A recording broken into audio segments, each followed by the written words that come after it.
You're listening to the Perth Property Show, Australia's only weekly property podcast by West Australian experts for West Australian listeners. Catch your latest episode every Monday at 7 a.m. Good morning, everyone. Welcome to the Perth Property Show. My name's Trent Fleskins, your host as always. This week we're doing a suburb spotlight. It's been a while, but it's time to get out to the countryside. For the first time ever, we're going east towards Kalgoorlie. It's a part of the state that Brendan Ptolemy and I have been talking about a bit recently because for the first time in a while, a very cyclical market there, it's actually got some green shoots. It's been doing well over the last couple of years, and there is some confidence that it won't be a blip on the radar, that there is some long-term sustenance because of a bit of diversification and strength in its industries. The man I wanted to talk to today has two strings to his bow when it comes to coming onto the podcast today. He has sold an absolute monster of properties in Cal, and he's also received the REIWA Rookie of the Year last year. Elliot Briers of Kalgoorlie Metro Real Estate, thanks so much for coming in, mate. Thanks, Trent. Thanks for having me, mate. Absolutely. To be Rookie of the Year in general is something that most kids should be pretty proud of, but to sell 82 properties in what actually turned out, I believe, to have been 9 months in the game by that point in time, you know, very well for someone in their 20th year, let alone someone in their first year. Yeah, thanks, mate. I appreciate that. Yeah, not really something I really thought about too much coming into the game. I think everyone sort of starts the job just trying to get their first sale, and I think I was pretty lucky to join an office where it wasn't an expectation, but almost just a standard held amongst the other agents where everyone was sort of going to play their part and get the 5, 6, 7, 8 a month. I came in to a very hot market in Kalgoorlie where people were buying and selling quite a lot, and I suppose I just, slotted in quite quickly, head down, tail up, and definitely wasn't on the horizon to try and win the award, but it was a nice accolade to get at the end of it. So to win the award, you're up against some pretty good performers as well at the time. You weren't the only one in your own stratosphere there. There were some guys who were holding your tail, but to get 82 sales regardless, I know agents who are number one in their suburb who have been doing this for decades, who are very, very good at their job, very hardworking as well, who don't come close to 82 sales a year, let alone 9 months, right? So well done on that. I assume there's many more big things to come. Thank you, mate. Let's hope that for years to come, Kalgoorlie is benefiting from clearly what is a good service. And maybe for you, there's bigger and better things on the horizon as well. Thank you very much. I sure hope so. That wasn't the point to get you in, though. The big point is to talk about Kalgoorlie. It's an area that we haven't covered before. As I said, we've spoken about it a bit recently because there's a bit of interest. It's bubbling up. Finally, Kalgoorlie is getting a little bit of love. And that doesn't start from people just wanting to live in Cal. They're obviously there for, I assume, work. Correct. Can you tell us a little bit about what it's like on the ground at the moment before we go back in time and understand some of the history of the place? Absolutely. What's the feel right now, mate? Yeah, it was a funny one because Kalgoorlie hasn't always had a big FIFO market. It used to be quite a push from local businesses or mining companies to have people on the ground living in town. Obviously, as time goes on, companies expand and then FIFO had to become the option. Sort of since that's happened sort of 20 years ago, the town has in some stages struggled depending on the stage of the cycle. As it stands right now, footy clubs are full, housing is a problem, accommodation's a problem, and there's lots of people around. You drive down the main street and Hannon Street and you might drive for 100 metres trying to find a parking spot. Wow. Unheard of in a place like Kalgoorlie, and I'm sure people that were there 10 years ago would go there now and think, wow, what's happened? What has happened? Obviously purely based around mining. Pretty lucky over here in WA that we generally sort of rely a little bit on mining, and obviously Kalgoorlie at the forefront of that. A lot of industry around mining, but we're very lucky to have a lot of people coming and going. There's some crazy stat about 1,000 people a week coming and going in terms of in work. And I don't think there's many places in WA where that happens. For people who are maybe on the East Coast or don't know a lot about Kalgoorlie, can you explain what is the industry here? So obviously mining, but most people, I'm sure, I hope would know it's the home of the super pit, right? We're Absolutely. Talking gold. The richest square mile on earth, they call it. There's no iron ore here. It's all gold, bit of lithium, bit of copper, right? Yeah, a bit of nickel in there as well. Yeah, so basically talking like 1860s gold rush, people come out there trying to strike gold. As that sort of moved on, Coolgardie was the place to be, not so much Kalgoorlie. As it expanded, you hear of places like Gwalia, which is now a ghost town, and then obviously Laverton, Leonora, places like that. Kalgoorlie and Boulder were their own separate towns. It was only sort of 1989, I think it was, they amalgamated and you hear Kalgoorlie Boulder. So yeah, not always been the hotspot, it's just been the goldfields as a whole. It's sort of last been the 30, 40 years where Kalgoorlie Boulder has been the thing running it, and obviously the super pit being a big player in that. Yeah, obviously, I think it was Bondi, wasn't it, who amalgamated all these little shafts. I think it was 40-something shafts at the time, little mining companies there, and thought, guys, why don't we just get our heads together, get rid of all the sand in between, and make it the super pit for what it is today. That's obviously changed the place. But, you know, even in the last 10 years, I having worked in the gold industry myself back when I was in my early 20s for a company that managed a super pit actually, I'm very aware of the cyclical nature of Kalgoorlie. When I first started my career, gold was absolutely smashing. The price was about $1,800 US. Then over time after the GFC, that gold price starts to fall through the floor again as demand falls away. Then when the gold price starts to drop, it becomes less economic to develop. Mining companies start to move into care and maintenance and just wait essentially until prices go up again. So that's, I guess, what you're talking to is that cyclical nature of if we can't profitably mine, we're not going to, and therefore people lose their jobs. Correct. And I think from a town that's also trying to manage population with industry as well, it becomes a tough one. And when that price does float around a little bit, you go from quite decent vacancies of 10-15% down to about 0.3% we're at the minute. So from a housing or a property point of view, we obviously react very much to the mining and what's going on there, but yeah, there's definitely some challenges involved. So well, that's the point, right? It's a town that's small enough that small changes in population make a big difference to the supply stock. Everyone needs to obviously live somewhere, and obviously supply lags demand. So if a business wants to start up and bring in 200 workers, 200 staff to their operation, well, it would take years to get maybe 100 houses up, right? And it also, workers' accommodation is something that's not as prevalent in somewhere like Kalgoorlie as it is in Karratha, for example. So FIFO has become a reality. We're now at a gold price again of over $1,900 US, which is a price that is very profitable for a lot of these long-time mining companies. When you talk about it being a town that is chockers to the brim, it's not surprising. yeah. It's one of those towns that I assume if you know where the gold price is, you know where the property market is. Obviously, no one's moving to town to live by the beach. So we generally find that when it does fluctuate, obviously it becomes more of an accommodation shortage as opposed to a housing shortage. Like you said, you can't just turn around and create 500 places for people to live. So generally companies start buying up existing housing in town. When there are people looking to move to town, mums and dads and families and whatnot, we do find that stock is dried up quite a lot. And that's where we're at the minute. There's not many builders in the market, is there? Correct. No, there's probably 4 at the moment that are sort of building that mum and dad product. In terms of development style commercial product, it's few and far between. Did the building boost, the building grants that came in 2020, did that have an impact in Kalgoorlie at all? Absolutely. I think we, at the time, had about 65 blocks on the market during that building boost. And I think we're down to about 16 for a while there. It wasn't really expected at the time. I think a lot of people were pessimistic about where the market was going to go. A lot of people jumped in and pulled their socks up and got into it. We haven't really felt the building timeline extend as much as what other people might have. But definitely from a market point of view, land supply has dried up a little bit.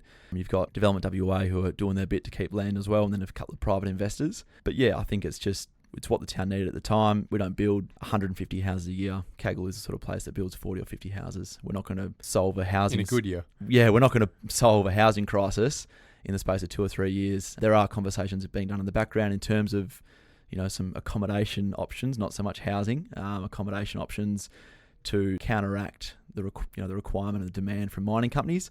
And I think, it's welcome in something in a market right now.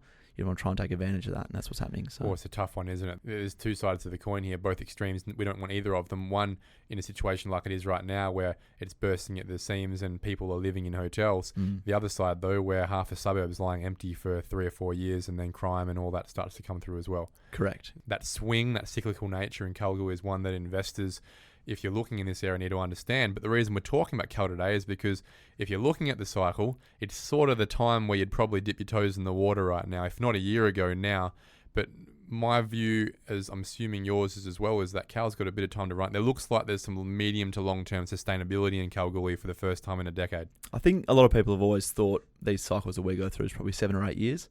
I think for the first time, people, and they're always going to be optimistic, are looking a little bit more long-term. I think the pressures that we see in the market at the moment in terms of interest rates and whatnot don't affect a place like Kalgoorlie as much. Correct. So your average medium house price is about $350 to $380. Also, the benefit of Kalgoorlie is it's mining, so generally higher incomes. So people that are going for a loan generally can still get the loan if they've got the deposit. The serviceability becomes the hard part when you're looking at interest rate rises. People that have higher incomes in a place like Kalgoorlie smoke it in. Correct. So it's more a serviceability problem with interest rates. Kalgoorlie, higher wages, doesn't really have as much of a problem. So therefore, I think it will ride this wave pretty well. As long as the industry keeps continuing in its positive nature. And can you tell us something about, from your local knowledge, where's it going in Kalgoorlie? Yeah, I mean, obviously you've got some big swingers doing some really, really big things out there. Your Northern Stars and KCGMs and whatnot, and they're playing a big role in what's going on. The Super Pit's just signed a new lease to keep going. It's a positive outlook. There's a lot of towns around Kalgoorlie that operate, and I think people don't really think about them. In terms of mines that operate, you've probably got 150 k's worth of travel that some people are doing from town just to go and work on mine sites. You hear the horror stories about no accommodation in places like Leonora and Laverton, and they're having to stay in a place like Kalgoorlie and then commute every few days or something like that. Not sort of where we want to be, but I suppose it's just a sign of the times to see where Kalgoorlie's going, or the goldfields are going, and obviously Kalgoorlie Boulder being the key place behind it, and sort of wearing the load a little bit. Do you invest in Cal yourself?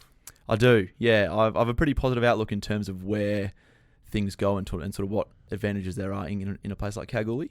I don't necessarily think that, obviously there is cyclical natures to Kalgoorlie, and if you're in a position where you think there might be a point in the market where you need to jump out in a short amount of time, then potentially Kalgoorlie might not be the place to go should the cycle change. But I think there definitely is some really good opportunity. Let's talk about the housing stock. I'm assuming there's a lot of older stock. We're trying to get the most we can out of these properties over decades and decades. Can you talk to the options we've got here, from the smallest, cheapest property to the largest, most expensive, highest value properties? What does it look like? What are the housing types? What are the building materials? Yeah, so it's a bit crazy at the moment. We've got the old sort of asbestos houses built, South Boulder, those sort of areas. You can pick up a 500 square metre block with an old asbestos house on it for, sub 200 grand. Still livable? Yeah, and the crazy thing about it is, they're 3x1, and they're currently getting rental appraisals and, applications for $450 a week. So the rental yield's through the roof? It's madness. It's madness. And obviously there is the obvious investor side in terms of maintenance. That can't be forgotten. So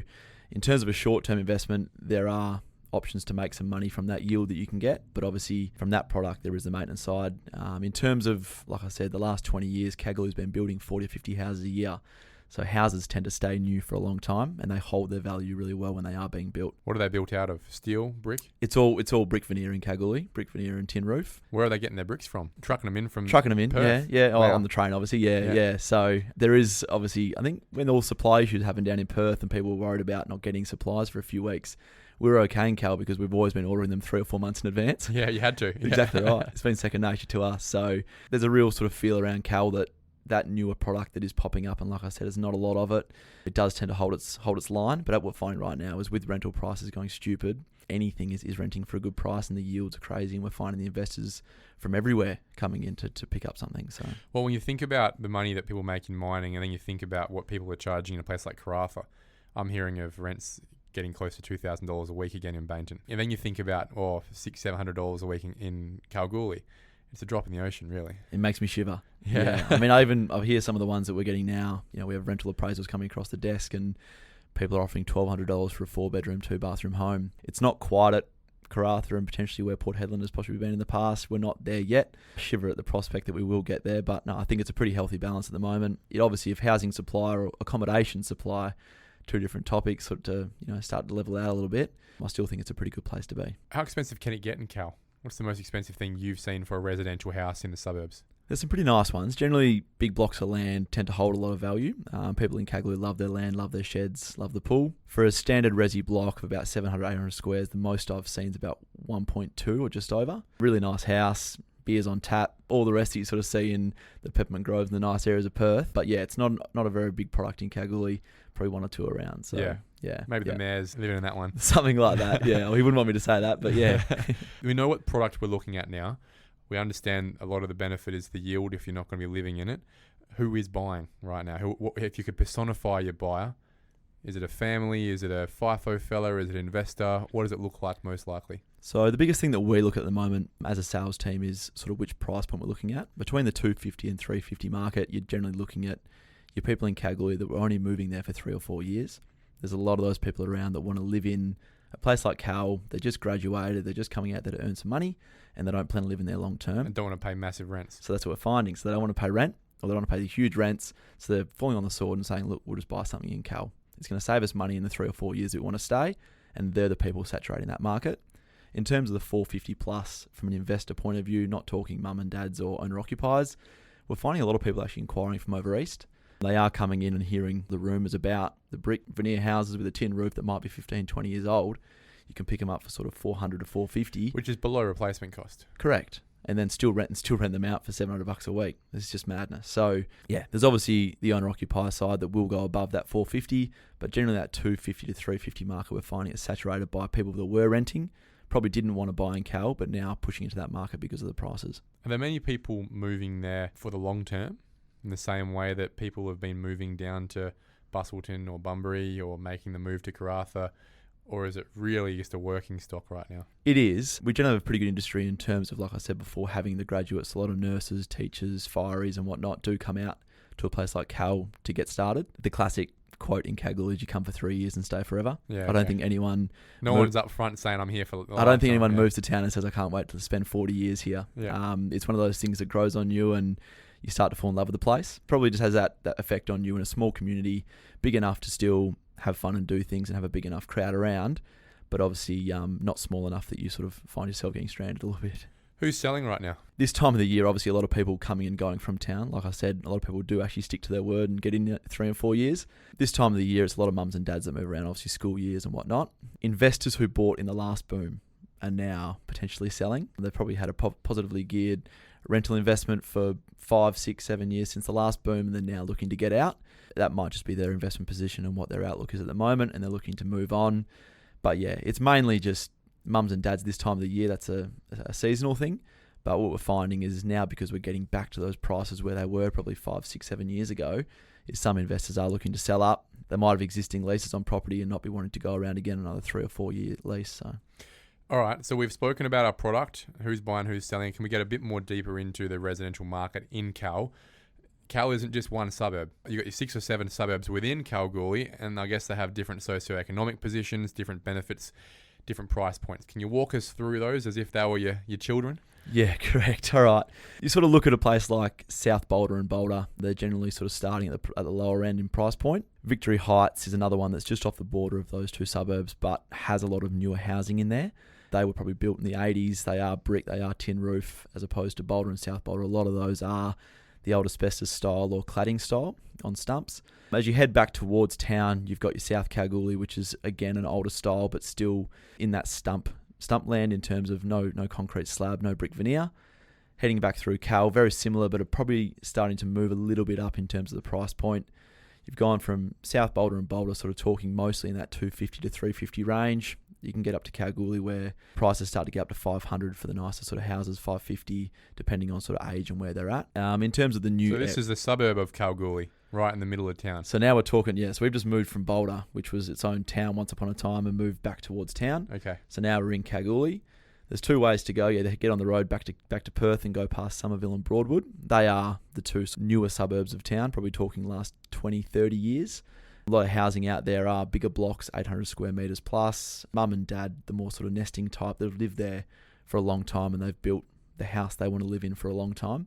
Out there, you can go anywhere from $450 all the way up to about $700, $800 typically. It's close to the airport as well. Correct. And then you go from town and keep going outways. You've got Lamington, probably the nicest older area in Kalgoorlie. What a name for a suburb, by the way. Lamington, I know, yeah. And then obviously you would have heard the rumours about the golf course out there. It has been a really, really big step forward for Kalgoorlie. There's now, just have to guess, probably 200 to 250 houses out there at the moment. Like a golf course estate? It's an estate, yeah.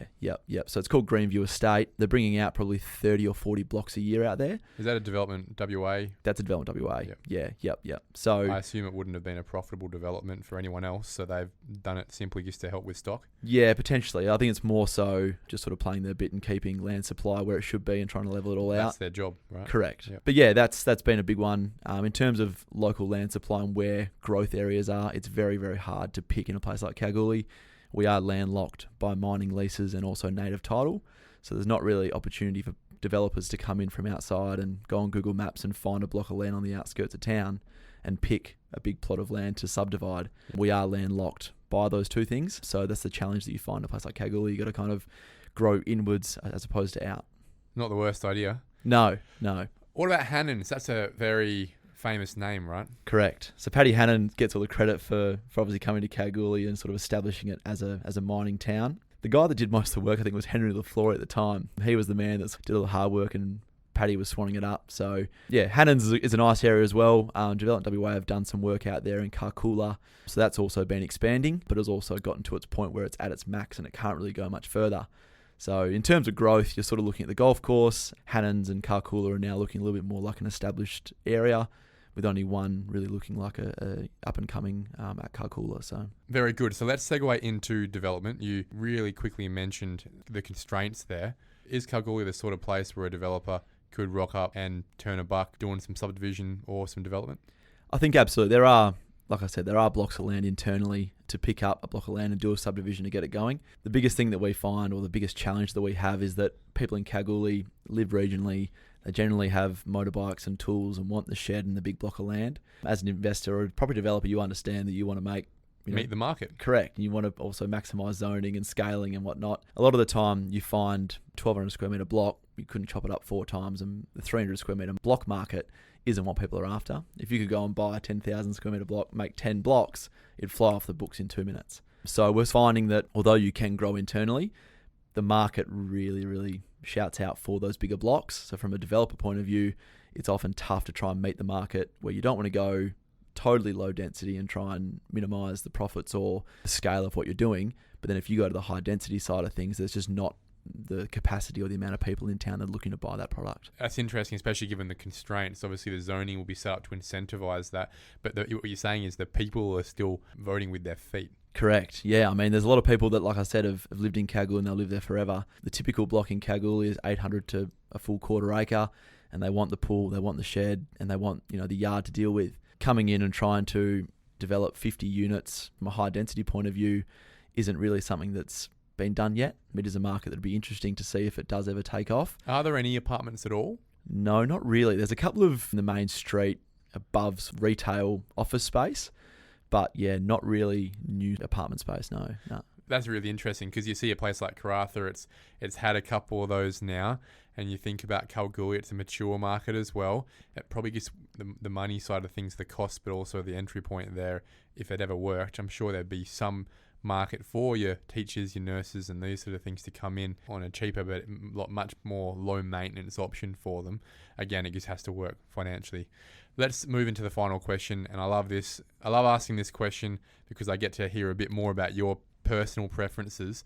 You mentioned the median house price is about $350,000. Yep. With $350,000 in your pocket cash today, what would you buy in Kalgoorlie and on what street? I'd probably be going to...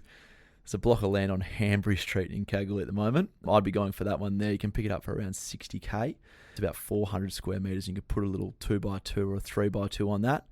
Obviously, looking at new construction, you get the benefit of depreciation, but then also from a rental yield point of view, people love new property in a place like Kalgoorlie. A product like that will always be rented out, and you can generally do pretty well out of it. It won't cost you too much to do.